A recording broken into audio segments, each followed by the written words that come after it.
आणि आता दुसरा अर्ज यांचाच आहे अरे महिला मंडळी आपल्या ताई आहे यांचं म्हणणं आहे का आम्ही महिला असून खाली बसतो अरे महिलेचं सर्वजण खाली बसा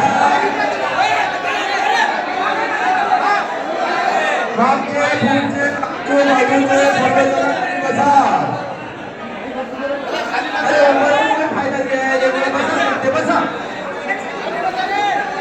आणि यानंतर कोणाला बोलायचं असलं तर अध्यक्षाची परवानगी घेऊन बोला असं नागरिकांचं म्हणणं आहे. माझं म्हणणं नाही, नागरिक सांगून राहिले आपल्या गावचे नागरिक सज्ज आहे सुसज्ज आहे त्यामुळे सर्वांनी बसा शांततेनं बसून घ्या. तुम्ही खुर्चीवर बसा मग नाही बसत असेल भावी सरपंच आहे तुम्ही बसा खुर्चीवर. हा दुसरा विषय बापू कर्मचारी थकीत पगाराबद्दल चर्चा करणे. पाणी पुरवठा कर्मचाऱ्याचे पगार झालेले नाही आहे. आपण सुद्धा नागरिक आहे. आपण जर कराचा भरणा केला तर